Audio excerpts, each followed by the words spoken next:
ओम श्री भगवत वासुदेवाय नमः। राधे राधे, जय श्रीमन नारायण। आज हम सुनेंगे पुरुषोत्तम मास महात्म कथा अध्याय 4। तो चलिए कथा को शुरू करते हैं। श्री नारायण बोले, हे नारद, भगवान पुरुषोत्तम के आगे जो शुभ वचन अधिमास ने कहे वह लोगों के कल्याण की इच्छा से हम कहते हैं आपसे सुनो। अधिमास बोले, हे नाथ, हे कृपा निधि, हे हरि, मेरे से जो बलवान है उन्हें यह मलमास है। ऐसा कहकर मुझ दीन को अपनी शरण में ले लिया। ऐसे यहाँ आए हुए मेरी आप रक्षा क्यों नहीं करते? अपने स्वामी देवता और मासादिकों द्वारा शुभ कर्म से वर्जित मुझे स्वामी रहित को देखते ही आपकी दयालुता कहाँ चली गई और आज यह कठोरता कैसी आ गई है? हे भगवान, कंस रूप अग्नि से जलती हुई वासुदेव की स्त्री देवकी की रक्षा जैसे आपने की वैसे ही है दीनवत्स कहिए मुझ शरण आए हुए कि आज कैसे रक्षा करते हैं। पहले दुप्रद राजा की कन्या द्रौपदी का दुशासन के दुख से जैसे आपने रक्षा की वैसे ही दीनदयाल कहिए मुझ शरण आए कि आप किस प्रकार रक्षा करेंगे। यमुना में कालिया नाग के विश्व से गौ चराने वाले तथा पशुओं कि आपने जैसे रक्षा की वैसे ही है दीन दयाल वत्सल कहिए मुझे किस प्रकार से मेरी रक्षा करेंगे। पशु और पशुओं को पालने वाले अतः पशु पालकों की स्त्रियों की जैसे पहले व्रज में सरपत के वन में लगी हुई अग्नि से आपने रक्षा की वैसे हे दीन दयाल वत्स कहिए मेरी आप किस प्रकार रक्षा करेंगे। मगध देश के राजा जरासंध के बंधन से राजाओं को जैसे रक्षा की है दीनदयाल वत्सल कहिए आप मेरी किस प्रकार रक्षा करेंगे। आपने ग्राह के मुख में गणराज की झट आकर जैसे रक्षा की वैसी ही है दीनदयाल कहिए मुझसे आप किस प्रकार रक्षा करेंगे।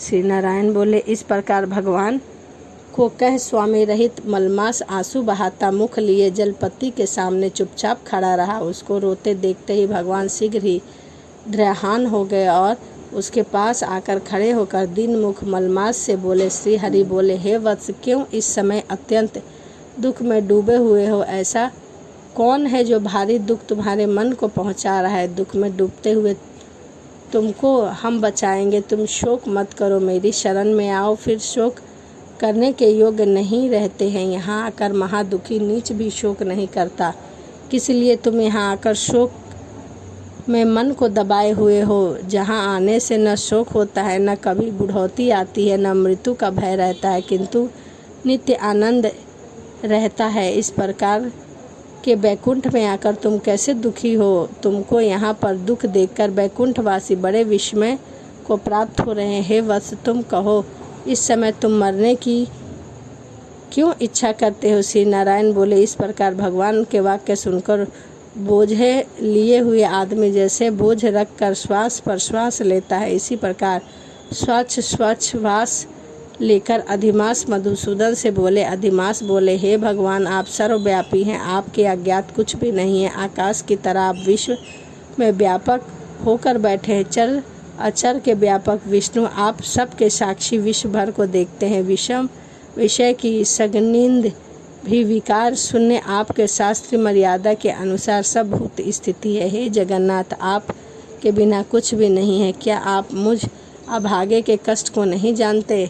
तथापि हे नाथ, मैं अपनी व्यथा को कहता हूँ। जिस प्रकार मैं दुख जाल से घिरा हुआ हूँ वैसे दुखी को मैंने न कहीं देखा है और न कहीं सुना है। शन निमेष मुहूर्त पक्ष मास दिन और रात सब अपने अपने स्वामी के अधिकारों से सर्वदा बिना भय के प्रसन्न रहते हैं। मेरा ना कुछ नाम है, न मेरा कोई अधिपति है और ना मुझको आश्रय है, तथा शनाधिक समस्त स्वामी वाले देवों ने शुभ कार्य में मेरा निरादर किया है। यह मलमास सर्वदा त्यागजनक, अंधा और गर्त में गिरने वाला है, ऐसा सब कहते हैं। इसके कारण मैं मरने की इच्छा करता हूँ, अब जीने की इच्छा नहीं है। नित्य जीवन से तो मरना ही उत्तम है। जो सदा जला रहता है वह किसी तरह सो सकता है। हे महाराज, इससे अधिक मुझको कुछ नहीं कहना। वेदों ने आपकी इस तरह प्रसिद्धि की है। पुरुषोत्तम, आप परोपकार प्रिय हो और दूसरे को दुख को सहन नहीं करते हो। आप अपना धर्म समझकर जैसा इच्छा हो वैसा करे। आप प्रभु को महान है। आपके सामने मुझ जैसे परम घड़ी घड़ कुछ कहने रहना उचित नहीं है। मैं मरूंगा, अब जीऊँगा, ऐसा पुनः पुनः कहकर वह अधिमास ने ब्रह्मा के पुत्र चुप रह गए और एकाएक श्री विष्णु के निकट गिर गए। तब इस प्रकार गिरते हुए मलमास को देख भगवान की सभा के लोग बड़े विस्मय होकर प्राप्त हुए। श्री नारायण बोले, इस प्रकार कहकर चुप हुए अधिमास के प्रति बहुत कृपा भार से अप्रसन्न श्री कृष्ण मेघ के समान गंभीर वाणी से चंद्रमा की किरणों की तरह उसे शांत करते हुए बोले। सूत जी बोले, हे विप्रे, वेद रूप ऋषि के आश्रित नारायण का पापों के समूह रूप समुद्र को शोषण करने वाला बड़वानल अग्नि के समान वचन सुनकर प्रसन्न हुए नारद मुनि बोले। श्री इति ब्रह्म नारदी पुराणे विश्व पुरुषोत्तम मासे चतुर्थ अध्याय समापन। श्री शरणम। इस प्रकार पुरुषोत्तम मास की महात्म अध्याय 4 यहीं समाप्त होता है। अगली वीडियो में मैं आपके लिए पुरुषोत्तम मास की कथा अध्याय 5 लेके आऊँगी। तो चलिए इसी के साथ वीडियो को समाप्त करते हैं और मिलते हैं अगली वीडियो में। राधे राधे, जय श्रीमान नारायण।